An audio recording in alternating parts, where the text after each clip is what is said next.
Hello everyone, and welcome back to this EVE Online tutorial series, part 4. We're just gonna continue the tutorial we started earlier with our gracious host, Angela... what's her name? Angela Oskol. I already forgot her name, how's that? Yeah, we've done some combat, we've had a look at the skill queue and the skill system.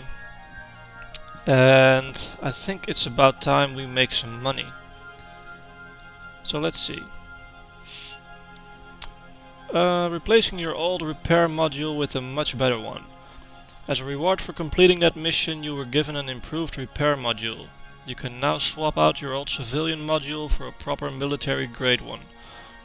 Just like the skill book you got from the last mission, the module is in your item hanger. Alright, let's see.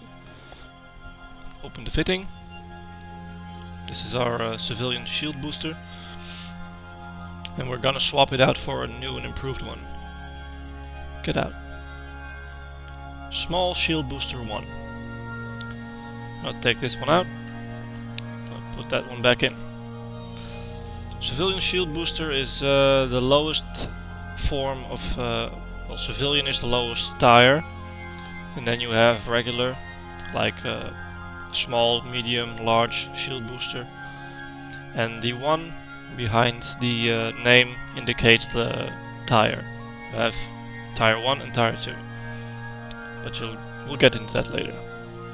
So we improved. Got a better one. Let's see what the tutorial has to say. You probably noticed your new skill finishing training to level 1 during the last mission. Blah blah blah blah blah blah blah blah.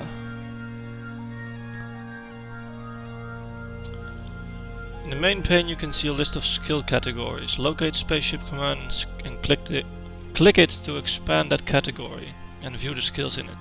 You should be able to locate a frigate skill for your race on this list. This is a useful skill to improve, so let's get it training. Alright. I guess I'll have to adjust what I did earlier. Minotaur frigate. Train now to level 3. Yes. Note that the even if you select another skill, it just gets moved on top of the queue you already set. So you don't have to worry about having to reapply your skill queue. Let's close all these stupid things. Learning how to queue up additional skills, we already learned that. Setting a destination to another star system. Request another mission from me, Agents tab, open conversation button, you know the drill. Don't close it just yet. Alright, let's just get busy with the new mission first. You've learning quickly, Angela Oswald. You're ready to start your own goal soon. But before you head out on your own, you should stop off at a local academy of ours. Follow the tutorial steps to guide you to a neighboring system where you will receive your certification documents proving you completed this course. Alright, this is another mission like we did before. Only the difference is that I think... oh no, it's in the same system. Yeah, it's in the same system. No, it's not. Our objective is in a neighboring system. We are currently in Amold, and Amold 5 Republic Military School is our the system and the station we are currently docked in. And we need to pick something up in the Emil Granlan system. So yeah, we can right click the destination. This is a system name. So you can right click and set destination, which is like setting a GPS car system to go to a specific place. Up here you will see the route, and that will determine the amount of jumps through Stargates that we have to make to get to our destination. Also we get our first cash reward. The following rewards will be yours if you complete the mission: 500 interstellar credits. So that's nice, we get some money. Accept the mission, close, next. And we're gonna undock quickly. I'm not gonna walk all the way to the ship.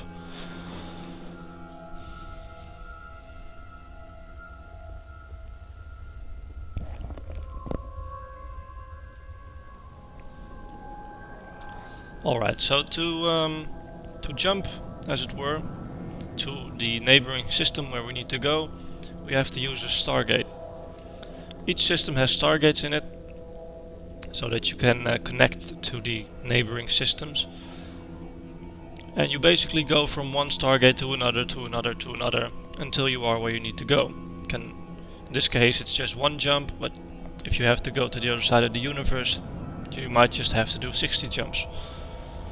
Traveling takes time in this game, so if you have to travel a long way without having to carry some big cargo, I recommend you do it in a small, fast ship. Yeah. The colonized worlds of New Eden are connected by a network of stargates, which allow instant travel between systems. Their brackets look like a circle with an arrow in it. Usually there will be multiple stargates in a single system, so you need to know which one you're heading to. Because we've set a man, I trip over my own tongue. Because you've set a destination for your ship, you should be able to find one that's highlighted in yellow. This is the one you're heading for. Okay. In the overview, which is the easiest way to find the stargates, you can see this system has 3 stargates, and the yellow one is highlighted. That means that it's the next stargate in our route. So let's just right click it. We can warp to it, so we end up directly next to it. We can align to it. That means that we're gonna aim for it at full speed, but we're not gonna warp just yet. But this is useful because if we hit warp right now, we'll hit warp straight away without having to warm up to it. So let's just do that right now. I'm gonna warp to it first. Not gonna jump through it yet. Although it is an option, you can just click on jump and it will warp there automatically and jump as soon as it hits the stargate. To jump through a stargate, right click it and select jump, just like with docking. This will warp you to the stargate and then jump you through. Well, that's what I just explained, but thank you tutorial for explaining it again. Once you've jumped to your destination system, you need to warp to another mission location to pick up your papers. Alright, let's just do this first. This is a stargate, and they come in many different shapes and sizes. Around the stargate you'll usually find some police patrolling, some military patrolling, you'll find some sentry guns usually. And these guys will, well, keep the peace, basically. If you shoot another player in protected systems, these guys will come down on you and kill you. They will destroy your ship, no matter how expensive it was. You'll just lose it, so be careful. I'll get into system security and policing later. Let's just right click the stargate and jump, and we'll be jumping to another system. When you come out of the stargate, you'll be cloaked initially, you'll be invisible to other players. This is, I think, a 15-second invisibility cloak, after which you'll become visible. That's just to fix some lag issues. If someone sees you before you're fully loaded into the system, they could take advantage of that, so that's why you're invisible when you come out. So yeah, we have an objective to do here. So we're gonna warp to the location. Next, retrieving the mission objective from the Academy office. Congratulations, you've arrived at the Academy and you are nearly done with your basic training. Before you start inspecting the fleet on display here, you should go and retrieve your pilot certification documents. They are located within the small Academy office nearby. You should be able to see it on the overview. Well, let's see what we find.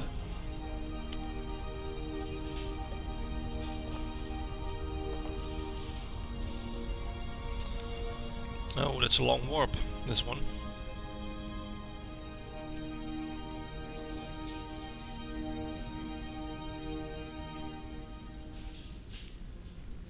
Oh, hello.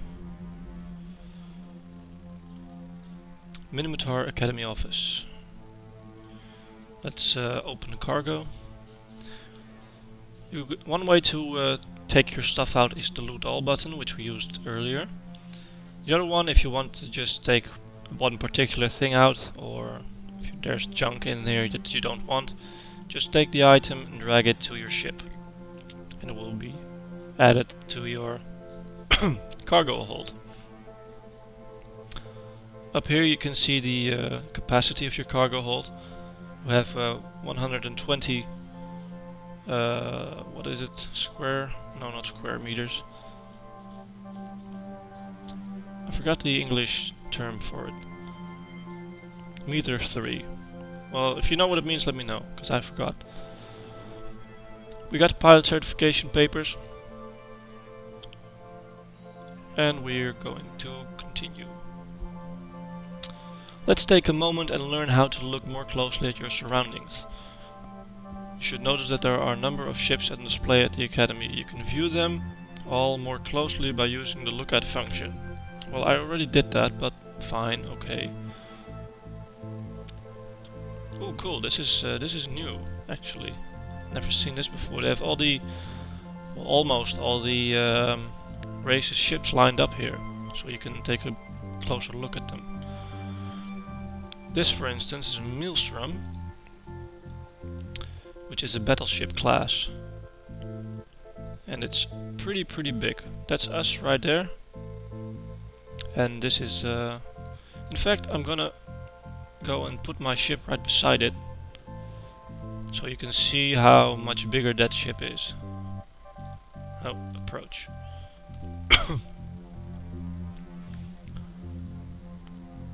We're in a rookie ship right now, and I'm gonna put it right beside a battleship, which is a ship class, just to be clear on that.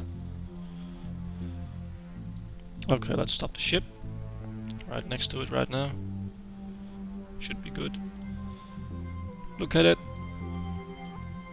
and you can tell how small we actually are. That's us right here. Angela Oscald in a Reaper. I could fit my Reaper like, what, 50 times in this ship? This is the kind of ship you'll be flying when you play the game for a little bit longer. So yeah, let's reset the camera to me. Admire this ship from below. There's some other ships here. This is a transport ship that has a very large cargo hold. We have some other battleships here, I think. What are these? Yeah, all kinds of battle cruisers, destroyers, all kinds of things. When you click this, it's the same thing as doing it via the contextual menu. I prefer just to right click whenever I want to do something, because most of the things can be done with right clicking. Next. You can easily retrieve basic information about anything you see. To do this, right click something and select show info. Try it now on one of the ships you see. Alright, let's do it on the Maelstrom. Right click, show info, Minotaur Maelstrom battleship. Like I said earlier, every item in the game has an information window that has some basic information about it. This, however, is not an actual ship, it's a model for a ship. Because if it was an actual ship, it would have some more tabs with info on it. Next. Anywhere you see this I button in your interface, you can click on it to open the info window for that item. The information you get will vary depending on what you're querying. This is the standard way to find out more about things you're interested in. Once you're finished looking at the ships, you should return to me to complete your basic training. Alright, let's head back to the system. To view information about your mission, open the highlighted journal. This is one way to, well, I already explained this, to view your mission objectives. As you can see, we picked up the papers, so our objective is now lit green with a green V. We just have to drop it off, and that's still in progress, as you can see by the yellow circle. Another way to get to your destination, we have to get back to the objective and agent base at Emerald 5, so we can set our destination there. My cats are being annoying, I'm sorry. And we can find the Stargate in the overview and jump. Gonna jump directly this time. No use to warp to it first. Next. Well, setting up a destination from the mission journal works pretty much the same as it does up here. Just right click the destination, set and click set destination. But since it has an actual button here, it works much faster anyway. You can even read the details from here if you want. You don't have to go all the way to the journal and to read it.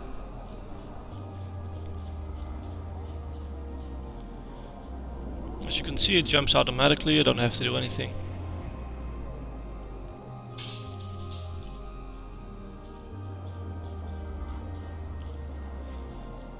Using jump and dock to return to the base.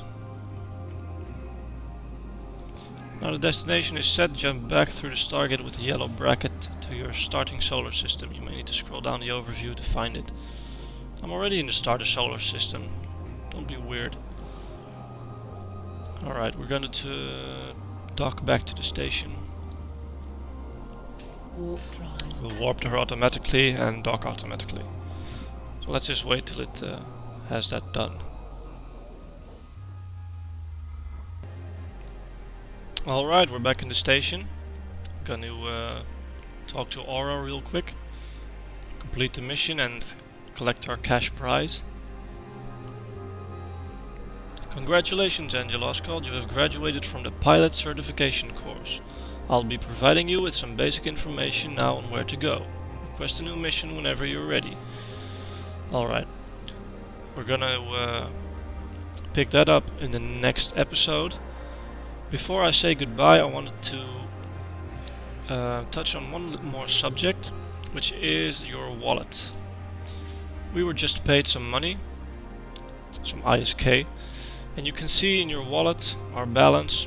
When we started out it was 5,000 ISK, and right now we have 7.5 ISK, 1000 ISK. This money is your primary currency that you will be using to buy ships, armor, items, weapons, ammunition, you name it, everything. And well, 7,500 ISK might sound like a lot, it really isn't, because even the most basic equipment on the market will cost around 1 million ISK. You'll quickly get used to talking in millions of ISK in this game instead of thousands. To give you an example, well, first of all I'm gonna load the journal. The journal is sort of like a checkbook. You can see what you spend your money on. Since we just started, there are not a lot of entries in here. We started with an inheritance from the Republic Military School. Then we got 2000 ISK for completing or for killing some pirates. The two enemies we killed earlier had a bounty on them. So each time you kill one, you get a prize for them. We got 2000 ISK from them. And we just got 500 ISK for doing the tutorial mission. I'll open up the market window now and show you the prices of some of the stuff. Let's find a ship. Let's find a ship. Frigate. These are cheap frigates. This is one of the first ships you'll probably buy. We're minotaur, so we'll find a minotaur. the Reaper. Yeah, we already have a Reaper, so let's try a Rifter. Rifter are nice little ships. As you can see, like I told in the first episode, opening episode, you'll always be selling and buying from other players. So as you can see right here, if we want to buy another ship, a Rifter in this case, the ship alone will cost you roughly $500,000, which is, in EVE Online terms, pretty cheap, because other ships will cost you multiple millions or even billions of ISK. Luckily, you'll be making plenty of money soon, so let's not worry about that. What I do want to point out though is that, like I also said in the first episode, scamming is legal in EVE Online, and as you can see, there's an actual order here for a Rifter that normally goes for around $500,000. These guys are selling one for 584 million ISK. If you were to somehow have this money when you start out, and you're stupid enough to click on it and buy it, you would simply buy the ship for 500 million and you would have lost that money. There's nothing you can do about it because it's perfectly legal. Even if you worked years for this, you should already know not to do this. And any experienced EVE player will, never see or never click on stuff like this. And I don't really know why they would even bother putting a buy order for this, or even a sell order up for this, because no one will ever fall for this, I think. At least I hope not. I really hope people aren't really that stupid. Because even in the same station there's one for $500,000. You should be an idiot if you fall for this. So yeah, you have a lot of money to make before you can fund a new ship. But that's for later episodes. In the next episode we're gonna have Aura tell us a little bit about career paths, all the things you can do in EVE Online, from mining to mission running to factional warfare, and we'll try to increase our bank account a little. So I hope to see you then. I hope you enjoyed the video. Let me know if you did, and I'll see you later.